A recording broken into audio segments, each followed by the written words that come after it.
हरे कृष्ण। ओम भास्कराय नमः। आप सभी का दिन शुभ हो और आप सभी को मेरा हाथ जोड़कर नमन।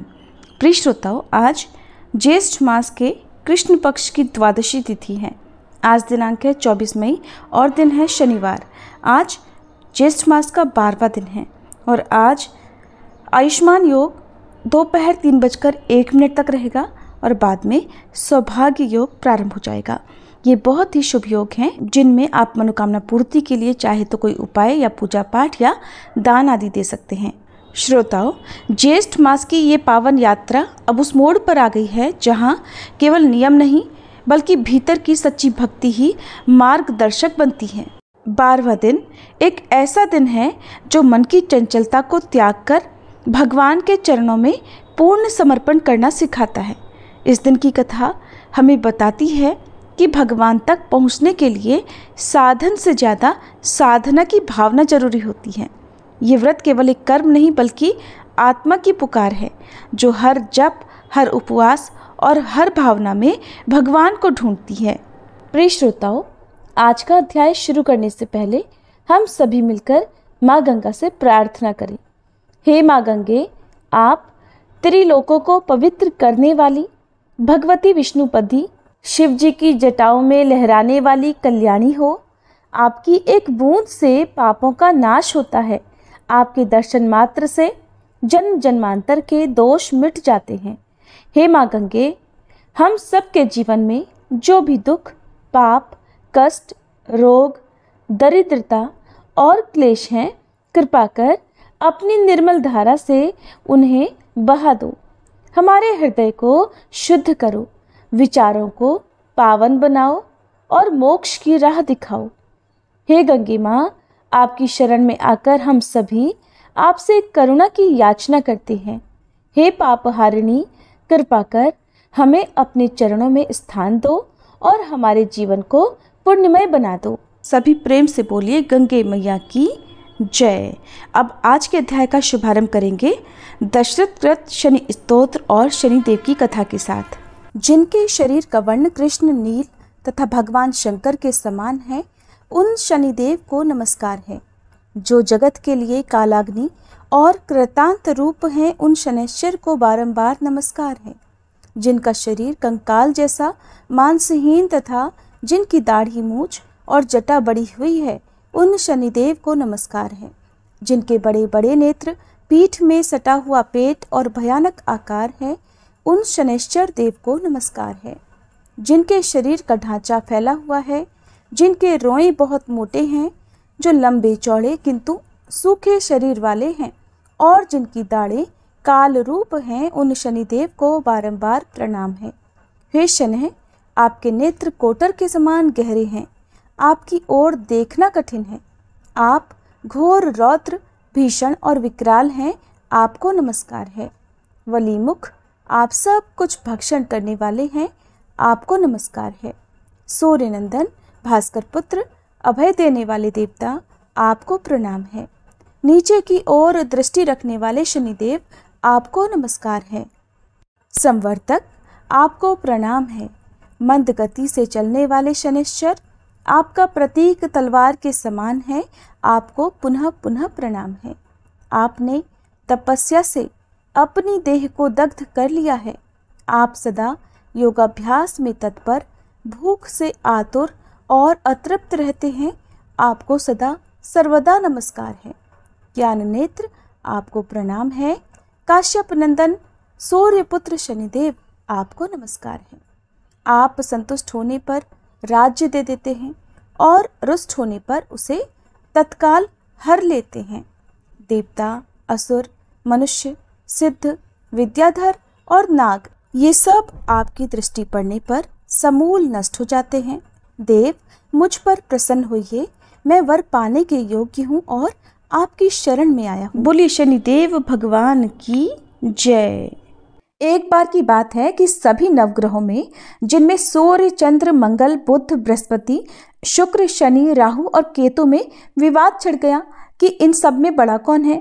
सभी आपस में विवाद करने लगे, लेकिन कोई निर्णय न निकलने पर देवराज इंद्र के पास वे निर्णय कराने पहुंचे। सभी ग्रहों को अपने सामने उपस्थित देखकर इंद्रदेव घबरा गए। फिर उन्होंने निर्णय करने में अपनी असमर्थता जताई, परंतु उन्होंने ये भी कहा, इस समय पृथ्वी पर राजा विक्रमादित्य का राज है, जो कि अति न्यायप्रिय हैं, वे ही इसका निर्णय कर सकते हैं। तब सभी ग्रह एक साथ राजा विक्रमादित्य के पास पहुंचे और अपना विवाद बताया, साथ ही निर्णय करने के लिए भी कहा। राजा विक्रमादित्य इस समस्या से चिंतित थे, क्योंकि वे जानते थे कि जिस किसी को भी छोटा बताया वही क्रोधित हो उठेगा। तब राजा को एक उपाय सूझा। उन्होंने स्वर्ण, रजत, कांस्य, पीतल, शीशा, रांगा, जस्ता, अभ्रक और लोहे से 9 सिंहासन बनवाए और उन्हें इसी क्रम से रख दिया। फिर उन सबसे निवेदन किया कि आप सभी अपने अपने सिंहासन पर स्थान ग्रहण करें।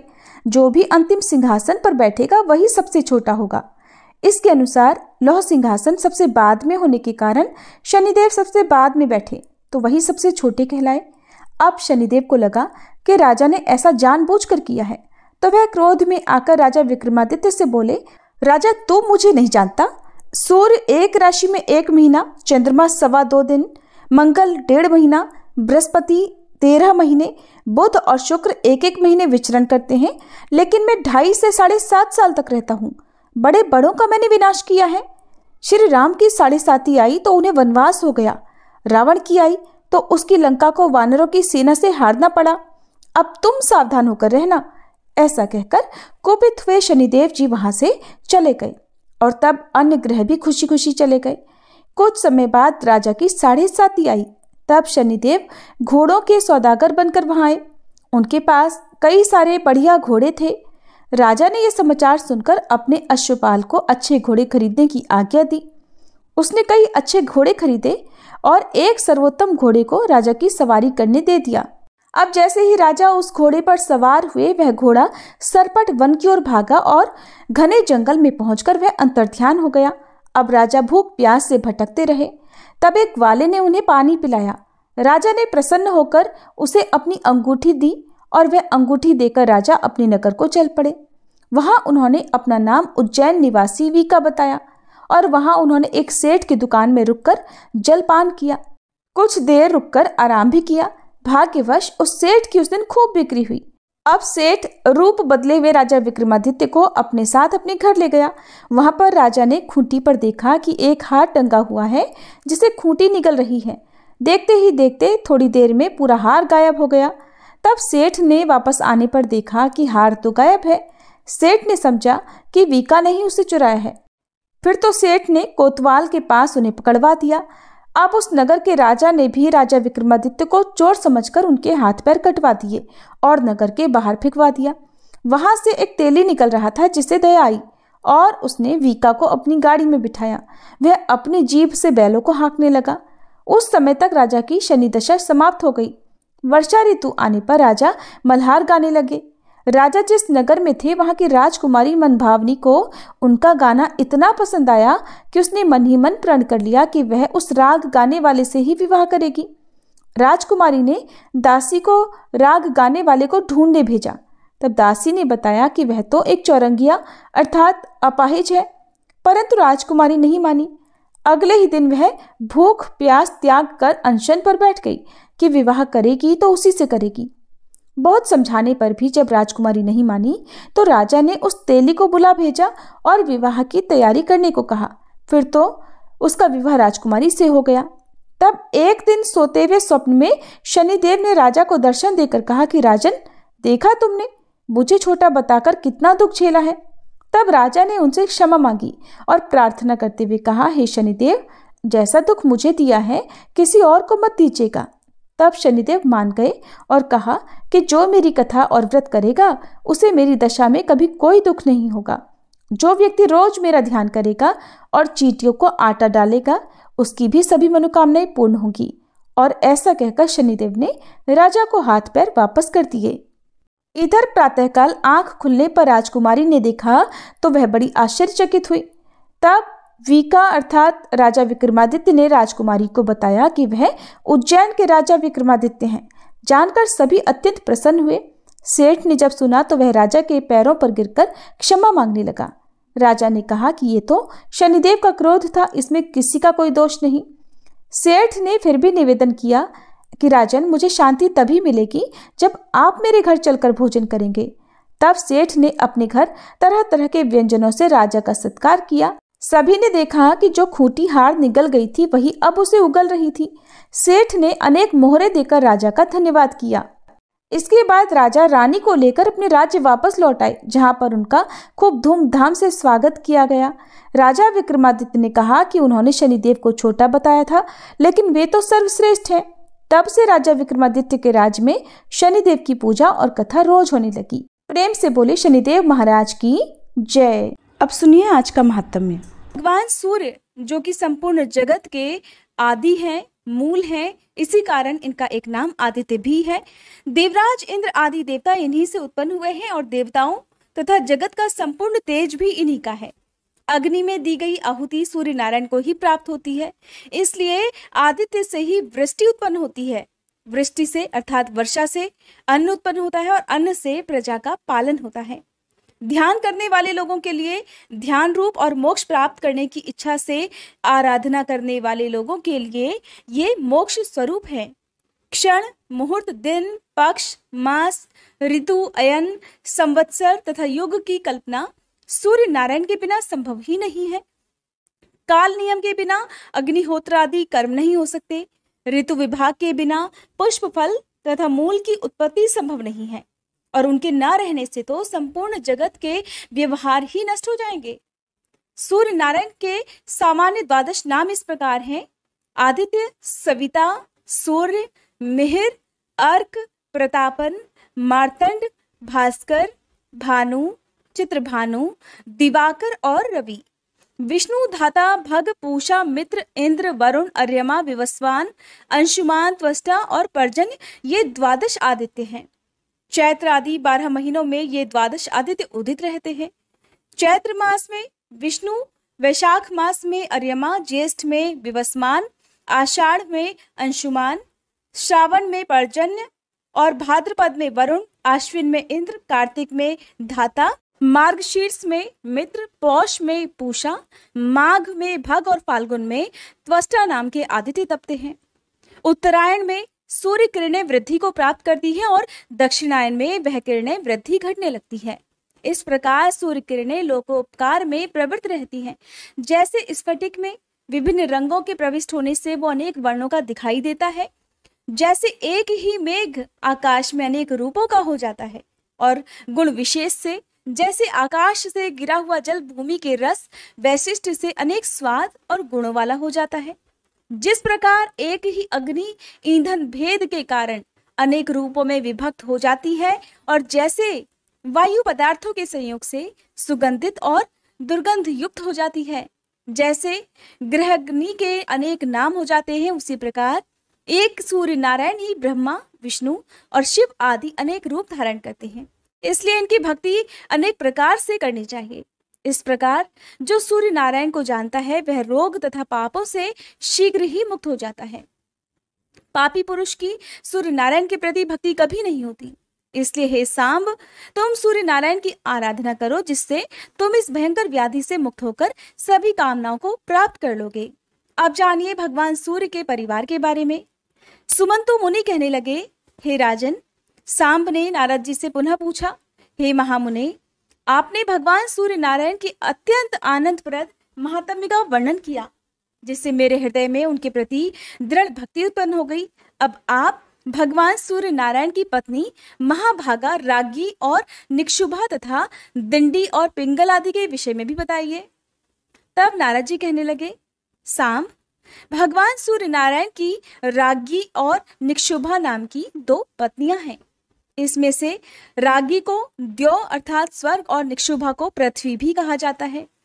शुक्ल सप्तमी तिथि को द्यौ के साथ और मार्ग कृष्ण पक्ष की सप्तमी तिथि को निक्षुभा अर्थात पृथ्वी के साथ सूर्य नारायण का संयोग होता है, जिससे राज्ञी द्यौ से जल और निक्षुभा पृथ्वी से तीनों लोगों के कल्याण के लिए अनेक प्रकार की सस्य संपत्तियां अर्थात अन्न उत्पन्न होता है।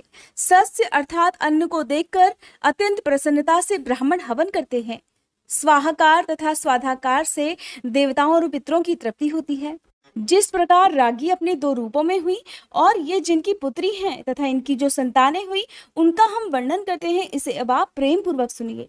सांब, ब्रह्मा के पुत्र मरीचि, मरीचि के कश्यप, कश्यप से हिरण्यकशिपु, हिरण्यकशिपु से प्रहलाद, प्रहलाद से विरोचन नाम का पुत्र हुआ। विरोचन की बहन का विवाह विश्वकर्मा के साथ हो गया, जिससे संज्ञा नाम की कन्या उत्पन्न हुई। मरीचि की सुरूपा नाम की कन्या का विवाह अंगिरा ऋषि से हो गया, जिससे बृहस्पति उत्पन्न हुए। बृहस्पति की ब्रह्मवादिनी बहन ने 8वें प्रभास नामक वसु से पाणी ग्रहण किया, जिसका पुत्र विश्वकर्मा समस्त शिल्पों को जानने वाला हुआ। उन्हीं का नाम त्वष्टा भी है, जो देवताओं के बड़े ही हुआ करते हैं। इन्हीं की कन्या संज्ञा को रागी कहा जाता है। इन्हीं को द्यौ, त्वष्टासी, प्रभा तथा सुरेणु भी कहते हैं। इन्हीं संज्ञा की छाया का नाम निक्षुभा है। सूर्य नारायण की संज्ञा नामक भार्या अर्थात पत्नी बड़ी ही रूपवती और पतिव्रता थी, किंतु भगवान सूर्य नारायण मानव रूप में उसके समीप नहीं जाते थे और अत्यधिक तेज से परिव्याप्त होने के कारण सूर्य नारायण का वह स्वरूप सुंदर मालूम नहीं होता था, इसलिए वो संज्ञा को भी अच्छा नहीं लगता था। संज्ञा से 3 संतानें उत्पन्न हुई, किंतु सूर्य नारायण के तेज से व्याकुल होकर वह अपने पिता के घर चली गई और हजारों वर्षों तक वहीं पर रही। जब पिता ने संज्ञा से पति के घर जाने के लिए अनेक बार कहा, तब वह उत्तर कुरुदेश को चली गई। वहां वह अश्विनी का रूप धारण करके तृण आदि चरती हुई समय बिताने लगी। सूर्य भगवान के समीप संज्ञा के रूप में उसकी छाया निवास करती थी। सूर्य उसे ही संज्ञा समझते थे। उससे 2 पुत्र हुए और एक कन्या हुई, श्रुत श्रवा तथा श्रुतकर्मा। ये 2 पुत्र और अत्यंत सुंदर तपती नाम की कन्या छाया की संतानें हैं। श्रुत श्रवा तो सावर्णी मनु के नाम से प्रसिद्ध होगा और श्रुतकर्मा ने शनिश्चर नाम से प्रसिद्धि प्राप्त की। संज्ञा जिस प्रकार से अपनी संतानों से स्नेह करती थी, वैसा स्नेह छाया ने नहीं किया। इस अपमान को संज्ञा के ज्येष्ठ पुत्र सावर्णी मनु ने तो सहन कर लिया, किंतु उनके छोटे पुत्र यम अर्थात धर्मराज सहन नहीं कर सके। छाया ने जब बहुत ही क्लेश देना शुरू कर दिया, तब क्रोध में आकर बालपन तथा भावी प्रबलता के कारण उन्होंने अपनी विमाता छाया की भर्त्सना की और उसे मारने के लिए अपना पैर उठा दिया। ये देखकर क्रुद्ध विमाता छाया ने उन्हें कठोर शाप दे डाला। कहने लगी, दुष्ट, तुम अपनी माँ को पैर से मारने के लिए तैयार हो रहे थे, इसलिए तुम्हारा ये पैर टूट कर गिर जाए। छाया के शाप से विवल होकर यम अपने पिता के पास गए और उन्हें सारा वृतांत कह सुनाया। पुत्र की बातें सुनकर सूर्य नारायण कहने लगे, पुत्र, इसमें कुछ विशेष कारण तो जरूर होगा, क्योंकि अत्यंत धर्मात्मा तुझ जैसे पुत्र के ऊपर माता को क्रोध आया है। सभी पापों का तो निदान है, किंतु माँ के शाप का कभी अन्यथा नहीं हो सकता। पर मैं तुम्हारे ऊपर अधिक स्नेह होने के कारण एक उपाय कहता हूँ। यदि तुम्हारे पैर के मांस को लेकर कृमि भूमि पर चले जाए, तो इससे माता का शाप भी सत्य हो जाएगा और तुम्हारे पैर की भी रक्षा हो जाएगी। सुमंतु मुनि कहने लगे, राजन, इस प्रकार पुत्र को आश्वासन देकर सूर्य नारायण छाया के समीप जाकर कहने लगे, छाये, तुम इनसे स्नेह क्यों नहीं करती हो? एक माँ के लिए तो सभी संतानें समान ही होनी चाहिए। ये सुनकर छाया ने कोई उत्तर नहीं दिया, जिससे सूर्य नारायण को क्रोध आ गया और वे शाप देने के लिए तैयार हो गए। छाया भगवान सूर्य को क्रुद्ध देखकर डर गई और उसने अपना संपूर्ण वृतांत बतला दिया। तब सूर्य अपने ससुर विश्वकर्मा के पास गए।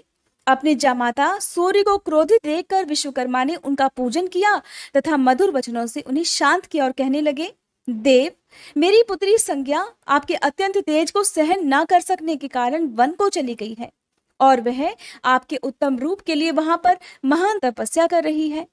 श्री ब्रह्मा जी ने मुझे आज्ञा दी है कि यदि उनकी अभिरुचि हो तो तुम संसार के कल्याण के लिए सूर्य को तराशकर उत्तम रूप बनाओ। विश्वकर्मा का ये वचन सूर्य नारायण ने स्वीकार कर लिया और तब विश्वकर्मा ने शाक द्वीप में सूर्य नारायण को भ्रमी अर्थात खराद पर चढ़ाकर उनके प्रचंड तेज को खराद डाला, जिससे उनका रूप बहुत कुछ सौम्य बन गया। सूर्य नारायण ने भी अपने योग बल से इस बात की जानकारी की कि संपूर्ण प्राणियों से आदर्श हमारी पत्नी संज्ञा अश्विनी के रूप को धारण करके उत्तर कुरु में निवास कर रही है। अतः सूर्य भी स्वयं अश्व का रूप धारण कर उसके पास आकर मिले।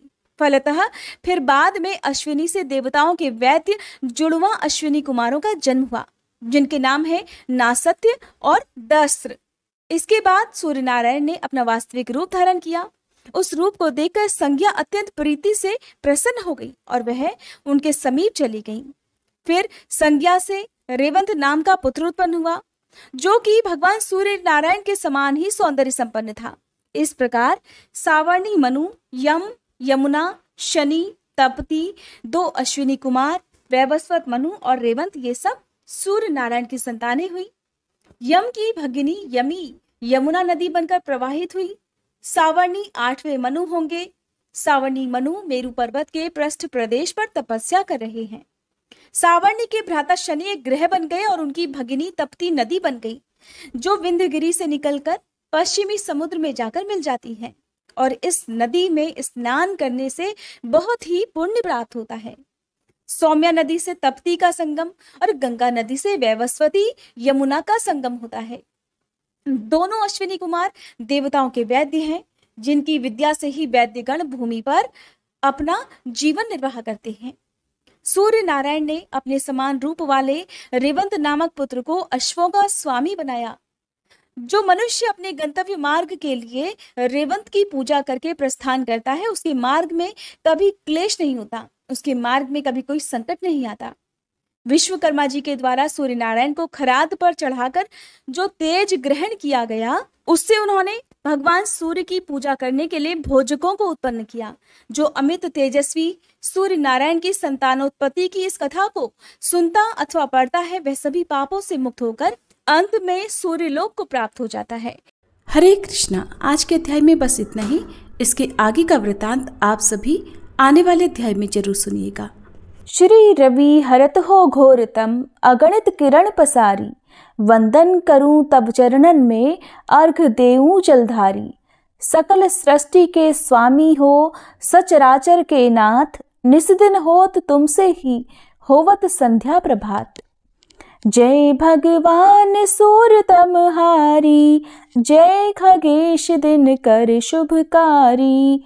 तुम हो सृष्टि के नेत्र स्वरूपा, त्रिगुणधारी त्रैवेद स्वरूपा। तुम ही करता पालक संहारक, भुवन चतुर्दश के संचालक। सुंदर बदन चतुर्भुजधारी, रश्मि रथी तुम गगन विहारी। चक्र शंख अरु श्वेत कमलधर, वर मुद्रा सोहत चोटे कर। शीश मुकुट कुंडल गलमाला, चारु तिलक तब भाल विशाला। सप्त अश्वरथ अति द्रुतगामी, अरुण साथी गति अविरामी। रक्त वरुण आभूषण धारक, अति प्रिय तोहे लाल पदारथ। सर्वात्मा कहे तुम्हें ऋग्वेदा, मित्र कहे तुमको सब वेदा। पंच देवों में पूजे जाते, मनोवांछित फल साधक पाते। द्वादश नाम जाप उद्धारक, रोग शोक अरु कष्ट निवारक। माँ कुंती तब ध्यान लगायो, दानवीर सूत कर्ण सो पायो। राजा युधिष्ठिर तब जस गायो, अक्षय पात्र वो वन में पायो। शस्त्र त्याग अर्जुन अकुरायो, बन आदित्य हृदय से पायो। विंध्याचल तब मार्ग में आयो, हाहाकार तिमिर से छायो। मुनि अगस्त गिरि गर्व मिटायो, निज तप बल से विंध्य नवायो।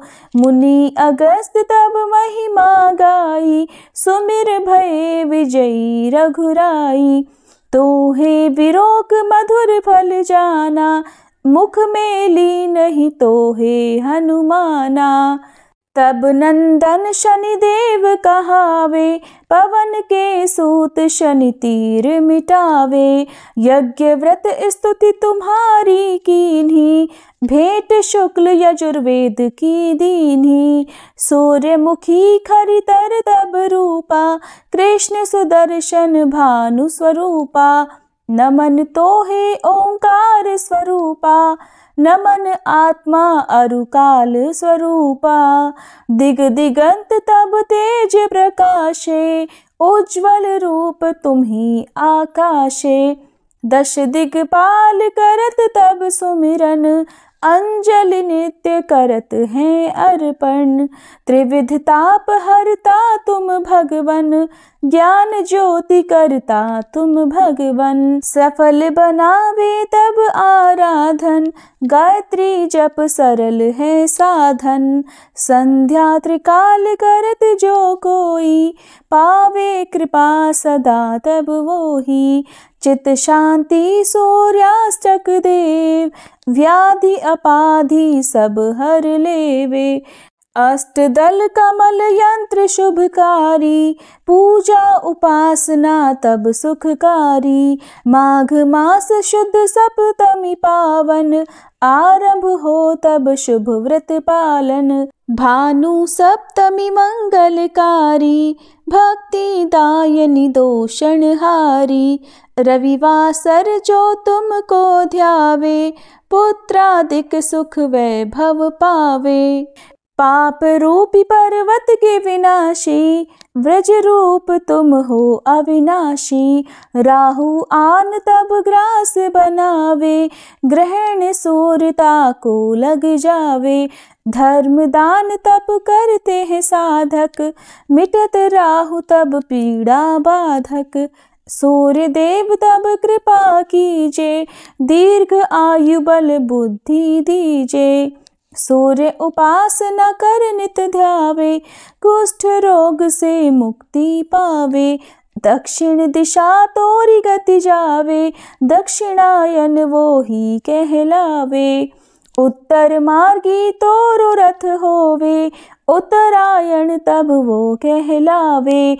मन और वचन कर्म हो पावन, संयम करता भलित आराधन। भरत दास चिंतन करत घर दिन कर तब ध्यान, रखियो कृपा इस भक्त पे तुम्हारी सूर्य भगवान।